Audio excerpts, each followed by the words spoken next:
Hi, today we're going to cover delivering bad news. Most of us do not enjoy delivering bad news to our colleagues, our leaders, or our team members. But this does not mean you have to do it poorly. Delivering bad news is certainly a moment where you are under pressure, and how you deliver the news makes all the difference in the world. Following are 5 tips you can use to help make the delivery of bad news go much more smoothly.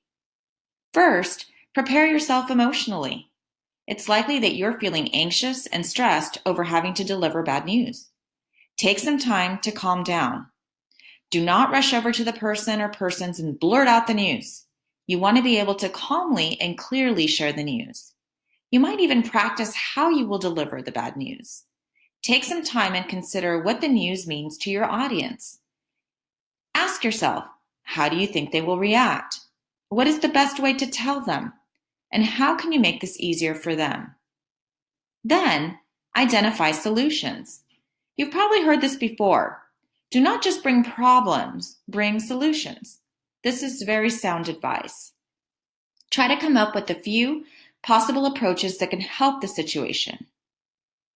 Also, you want to pay attention to setting and timing.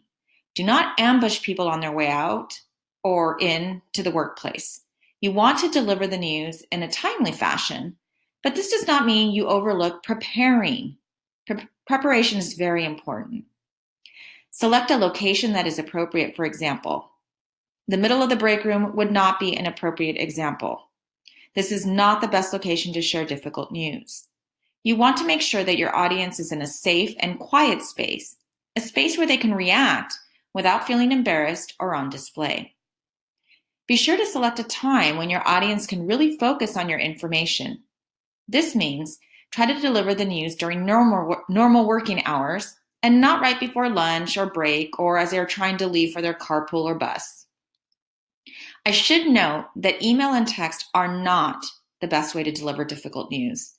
Deliver in person whenever possible. Also, work to be genuine.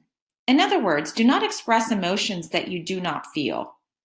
However, do seek to be compassionate and do employ your active listening. Acknowledge the feelings that your audience may be feeling. For example, you can say something to the effect of, I can see that this news is very upsetting for you. Or, I understand that this makes you angry. If you had a part in the situation that led to the bad news, you need to take responsibility for your actions. Do not try to blame others or to misinterpret what has happened. Offer an apology if it's appropriate to do so. Finally, where appropriate, focus on the positive.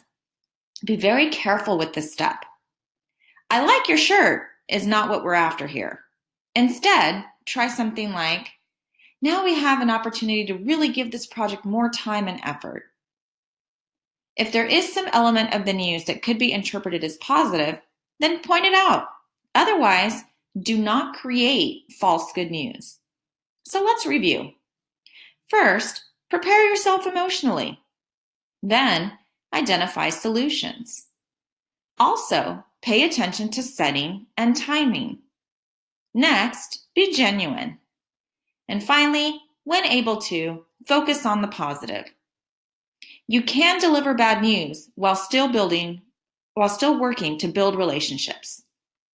Thanks. Until next time. Created using Powtoon.